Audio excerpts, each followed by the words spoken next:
Hi, I'm Tom Seay. Hey, Tom. So, you've been going to shows in New Orleans? Since 85, 86, I guess you could say. Pushing 30 years now, Wow. for sure. Um, in the beginning I came out here from California, more like a surfer, heavy metal kind of guy, and I saw the Radiators in a fraternity house, saw the Nevilles play, and that was really unique and fun. I enjoyed it, but when I first got here, I think the most magical thing was going over to Benny's to see JD and the Jammers. JD Hill, Dave Renson, James used to play drums, and they just absolutely tore it up. And they might not have been playing originals. In fact, they weren't. But it was a lot of material I wasn't familiar with, and they put their own twist on. And it was just amazing to be in this little house. There was not really a cover charge, but of course JD would always run around with Mr. Kentwood, Kentwood water bottle that was empty, and kind of look at you hard, and say, all right, stick $1 in there every couple of songs.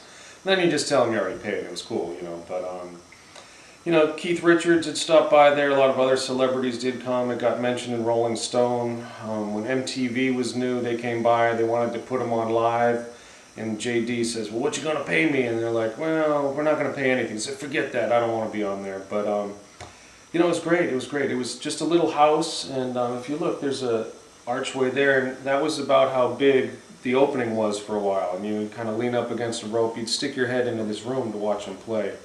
Eventually, the walls got knocked out, all the drywall and stuff, and so then you could see through the slats there. But yeah, that was a pretty magic time. I mean, Dave Renson's still tearing it up with Major Bacon. He toured a lot with Pat Ramsey, but he plays Wednesday nights at the Bank Street now. Just magic. I mean, he just makes me smile. I feel so fortunate every time I can see Dave play. Um, then later on, I'd say the early 90s, I was working somewhere, and a friend from the Lafayette area said, oh man, you gotta go check this out, man. This guy, that's all they play up there in Cajun country. Guy's name was Bojack, or at least that was his stage name. And we saw him play his first show at Rock and Roll, probably 10 people there.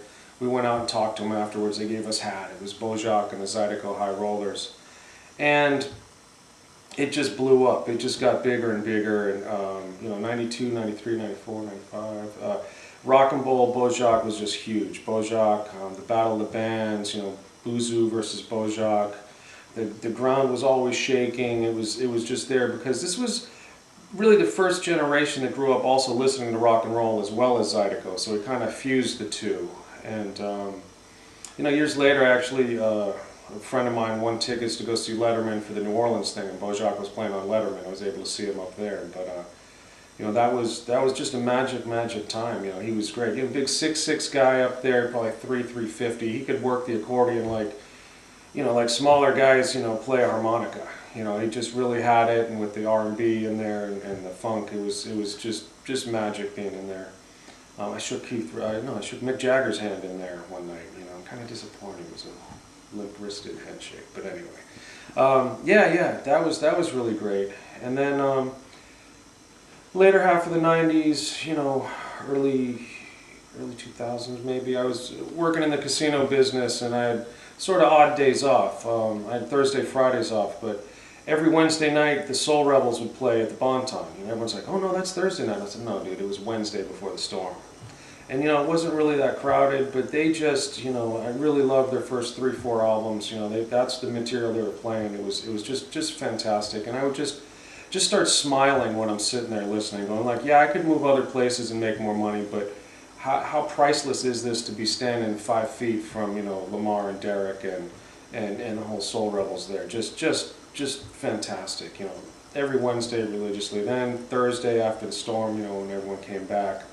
That's just such quintessential New Orleans music. I mean, it's just, yeah, I mean, brass bands, I didn't get it at first, but now I totally, fully, 100% appreciate it.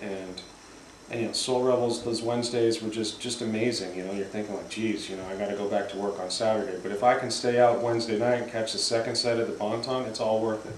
It's totally worth it, In fact, now, like I was saying, Dave Renson plays with Major Bacon. You get free BLTs, when you show up and watch him play. He does his first set, and then these musicians from all over town come in and just join in and jam with them, and it's really special. I mean, It's a neighborhood joint. There's no cover. They're still smoking in the bar. They got Christmas lights up year round. Beers are like $3. You know, it's classic. It's a classic juke joint that you'd see in the movies, I guess. And still happening today. Still, you know, 25 years later, still appreciate Dave Ransom and you know, Major Bacon and everything he can do. And those are, you know, and then I've got, you know, lots of other stories, I guess. But as far as really New Orleans and wow, this is an opportunity that you don't get in any other city, and it totally makes up for anything that might be negative or anything that's not as spectacular, you know, not having a new car. But you know what?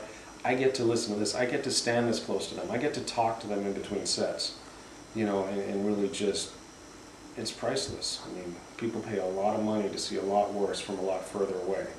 So, you know, if that's what you like, go for it. But it's just so much better to go out and catch local live music with people you know in New Orleans.